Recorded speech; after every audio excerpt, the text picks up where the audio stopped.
Hola, muy buenas tardes a todos. Vamos a comentar lo que fue el partido del Barça contra el Racing de Santander el día de hoy. Pero antes déjame recordarte que puedes suscribirte, comentar, dar like, todo ese rollo, ¿no? Bueno, sin más, comencemos. Y pues por motivos, me parece, de lluvia, el partido se retrasaba 15 minutos. Digo que no estoy tan seguro porque en la transmisión que yo estaba viendo no lo mencionaron. Y pues yo llegué tarde al partido, pero afortunadamente se retrasó y así solamente me perdí 5 minutos. Yo llegué cuando el partido ya tenía 5 minutos de haber iniciado. Pero bueno, en mis primeras impresiones es gratificante ver que el césped estaba en excelentes condiciones, ya que en la ronda anterior contra Guadalajara estaba de 10 y este campo prácticamente estaba igual, en perfectas condiciones. Y pues nada, recordarles una cosa más, que De Jong no estaba jugando porque fue expulsado en Supercopa, se hizo válida la suspensión en este partido. Y bueno, el Barça comenzaba con el siguiente 11: Joan García en la portería, Valde, Gerard Martín, Cubarsí, Koundé. De doble pivote estaban Casado y Bernal, arriba estaba Rashford, Olmo y Lamine, y en la punta estaba Ferran. Pero bueno, en el primer tiempo no pasaba mucha cosa, lo más destacados para mí fueron Koundé y Lamine, que hicieron varias asociaciones que no pudieron ser concretadas, y Koundé pues que aparecía por todos lados, ¿no? Yo lo veía subiendo y bajando, recuperando, haciendo pues sí asociaciones con Lamine, pero pues nada, aún así no pasó mucho, la verdad. Y pues solo un paréntesis, que alguien tendría que empezar a amonestar a los jugadores que se dejen caer. Porque que se dejan caer y toman el balón.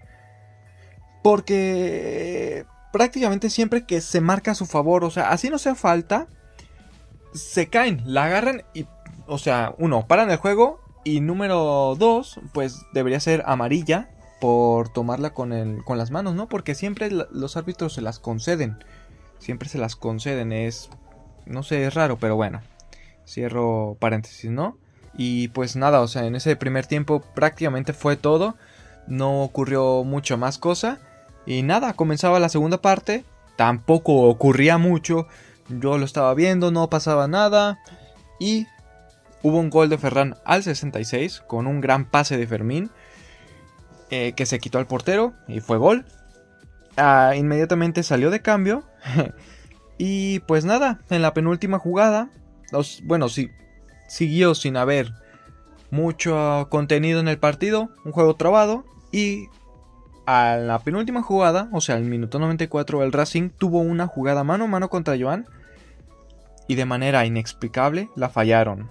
O mejor dicho, Joan García hizo un gran atajadón y al 95 finalmente Lamine ponía el 2-0 y se terminaba el partido. Pero bueno, ahora sí comencemos con acciones destacadas del partido, ¿no? Al minuto 10, Rashford ponía un grandioso centro que tristemente Dani Olmo no alcanzaba a rematar. No sé si es que no la midió bien o simplemente iba larga, ¿no? Pero es una lástima. Al minuto 14 hubo una triple combinación de juego. Fue en la banda izquierda, hubo una triple combinación. Dani Olmo tiró un caño precioso. Se la dio a Lamine se la dio a Koundé y tristemente Koundé no pudo encontrar nadie. La mandó al centro y no llegó a nadie. Nadie pudo encontrar ese balón. Pero bueno, al minuto 20 en un tiro de esquina a favor del Barça, lo cobraron. Igualmente me parece fue por la banda izquierda, por la banda de Rashford. Fue desde ese lado el tiro de esquina. La reventaron. Y ¿cómo estuvo? Fue Casado quien la había recuperado, y no sé yo si fue falta, ya que donde yo lo estaba viendo no mostraron la repetición, pero me parecía a mí en vivo que hubo falta, y pues se fueron 2 contra 1, 2 del Racing contra 1 del Barça. No sé quién era el que estaba defendiendo, no sé quién se quedó abajo, pero los jugadores se precipitaron y tiraron, y se la tiraron al medio a Joan. Se la tiraron a sus manos, ¿no? Pero bueno, al 34 vimos una lucha entre Suleiman y Balde que terminó con falta para el Barça. Cuando en realidad el jugador del Racing, que Suleiman, sin intención de jugar el balón, fue el que hizo la primera falta, ¿no? O sea, sin intención de jugar, con sus dos manos avienta a Balde.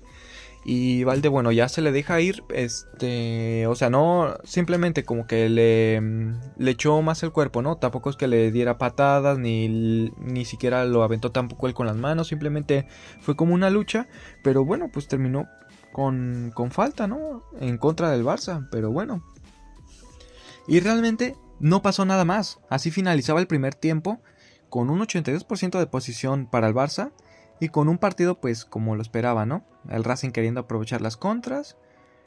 Aunque también siento yo que el Barça queriéndose meter hasta la red con el balón, ¿no? En esa primera parte yo no vi que prácticamente nadie se animara a hacer tiros de media distancia. Nadie quería sorprender o tampoco es que hubiera muchos pases así, ¿no? Disruptivos.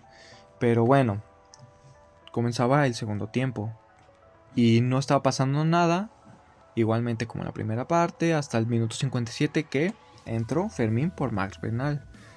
Y al 64, en un tiro de esquina, Lamine casi marcaba un golazo olímpico que pegó en el travesaño. Y pues nada, le cayó a Fermín, tiró y se la sacaron, que fue una lástima, ¿no? Pero el Fermín entró a cambiar el partido al minuto 65 con un gran pase al espacio de Fermín. Se la tiró y Ferran solamente se tuvo que quitar al portero. También fue una gran maniobra del tiburón. Se quitó al portero y solamente tuvo que empujarla. Y eso prácticamente Ferran no había tocado el balón en todo el partido. Pero pues aún así en una de las pocas que tuvo para tocar se hizo valer, ¿no? ¿Qué más pasó? Pues nada, después de eso, inmediatamente salió el tiburón. O sea, al minuto 66 se hacían 3 cambios por parte del Barça. Rashford por Rafinha, Ferran por Lewandowski y Olmo por Pedri. Con esto cambiaban las posiciones en el campo porque como mencioné, al minuto 57 entró Fermín por Marc Bernal. Él se había quedado en el doble pivote, pero al entrar Pedri, eso hizo que pudiera subir Fermín a la media punta y Pedri tomar la posición de Fermín en el doble pivote, ¿no? Pero bueno, al 76 marcaba el Racing, aunque era un claro... Bueno, no estaba tan claro. Yo como que en vivo sentí que estaba más claro, pero aún así simplemente sí fue fuera de lugar, pero no estaba tan claro como yo lo creía, ¿no? Pero bueno, y otra cosa es, no entiendo por qué, pero al Racing no le marcaban los fuera de lugar hasta que terminaba la jugada. No lo hacían. Y cuando marcaba, cuando llegaba a tener fuera de lugar, no se las marcaban inmediatamente. O sea, si es que, o sea, no, y ni siquiera mostraron repetición. Entonces, o sea, no se podía saber si eran fuera de lugar o no, en unas. Aunque creo que solamente tuvo 4, pero yo como que me acuerdo en 2 que siento yo que no estaba tan claro que estuvieran en fuera de lugar. Y aún así inmediatamente se las marcaban. Y como decía, cuando el Racing tenía fueras de lugar, no se los marcaban al momento, dejaban terminar. Y pues por eso mismo marcó gol al 76. Y bueno, al 84 salió Casado para dar entrada a Eric. Pero como dije, al Racing no le marcaban los fuera de lugar en el instante. Entonces, además, en un fuera de cuero clarísimo que estaba muy adelantado, al 86 marcaba al Racing otra vez. El mismo jugador marcó 2 veces en fuera de lugar, pero los dejaban terminar. No entiendo por qué si eran muy claras. En cambio el Barça pues no le permitían continuar con la jugada, ¿no? Pero bueno, al 94 hubo una última del Racing donde iban 2 jugadores contra Joan. Como ya lo dije al inicio, pero aquí vamos a detallarlo más. Al 94 iban 2. Se quedaron solos. Uno de ellos era el que había metido los otros dos goles en fuera de lugar. Sinceramente no recuerdo el nombre, pero uno de ellos era ese mismo. Y pues iban los 2 jugadores solos contra Joan. Y el que llevaba el balón era el que había metido los 2 goles. Y yo siento que pensando, ya metí 2, ¿puedo meter uno más? Pues él se animó a tirarle, no se la pasó a su compañero y milagrosamente Joan García hacía un atajado, ¿no? Afortunadamente pues el jugador del Racing no la pasó porque pues ahí sí no hubiera habido nada que hacer, ¿no? Y fue en la penúltima jugada, fue en el minuto 94. Si la hubiera pasado, no, ya no la hubieran metido y pues me imagino que se hubieran ido a la largue. Pero bueno, no pasó así. Y pues en la jugada siguiente, no recuerdo de quién. No, me parece que fue Lamine quien condujo. Fue conduciendo. Se la dio a Lewandowski, pero le quedó un poco larga. Pero ahí también estaba Rafinha. Rafinha fue el que la agarró ahí. Estaban los 3 arriba contra el portero y un defensa al menos del Racing, me parece. Y Rafinha se la cruzó a Lamine y él solamente tuvo que empujarla. Y no, eran dos jugadores del Racing. Ya que cuando Rafinha hizo el pase, le hizo un caño al primero. Bueno, le pasó entre las piernas al defensor. Y cuando Lamine simplemente tuvo que empujarla, ya se estaba barriendo otro jugador del Racing hacia él, intentando bloquear el tiro. Pero bueno, fue todo lo que ocurrió y pues nada. Para mí el partido fue tal cual como lo esperaba, como ya dije, sin muchas ocasiones claras, con el Barça manteniendo la posición e intentando proponer más, y el Racing metido los 11 atrás y queriendo aprovechar los errores o recuperando y yéndose a la contra, ¿no? Pero bueno, en los últimos momentos para mí estuvo más trabado el juego, muchas faltas, mucho saque de banda, más pérdida de tiempo. Por eso mismo al final siento yo terminaron agregando 5 minutos. Además, bueno, también de los cambios, ¿no? Pero bueno, realmente no tengo mucho más que decir. Una victoria del equipo que aún así siento que les faltó algo de ganas, pero no fueron menos que el rival. Sí les faltó ganas en mi opinión, pero no fueron menos. Y para mí, merecida victoria y siguen avanzando en Copa, ¿no? Pero bueno, nada más, lo dejo por acá. Saludos.